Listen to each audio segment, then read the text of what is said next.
এই সেই হারপিক, যে হারপিকের মাধ্যমে আজকে আমাদের হারপিক মজুমদারের গোপন জায়গা ক্লিন করা হয়েছে। এই হারপিকরে আমাদের জাতীয় পুরস্কার দেওয়া উচিত। আমরা সাধারণ মানুষ এই হারপিককে জাতীয় পুরস্কার দিতে চাই, কিন্তু আমাদের হারপিক মজুমদার এই হারপিককে পাইলে নিশ্চিত সে তাকে গলায় রশি ঝুলাইয়া ফাঁসি লাগাইব।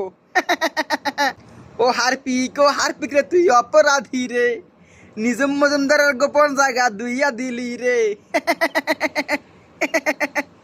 আজকে এই হারপিক ধন্য হয়েছে আমাদের সাইদ আব্দুল্লাহ ভাইয়ের জন্য। ধন্যবাদ ভাই, মেনি মেনি থ্যাঙ্কস। আব্দুল্লাহ ভাই, আমি যদি আজকে আপনার পাশে থাকতাম তাহলে ভাই আমি আমার গার্লফ্রেন্ডের মায়ের হাতের দুইটা চুরি বেচে হইলো ভাই মিষ্টি খাওয়াইতাম ভাই, মিষ্টি না পারলো ভাই গলায় একটা মালা দিতাম ভাই, মালা।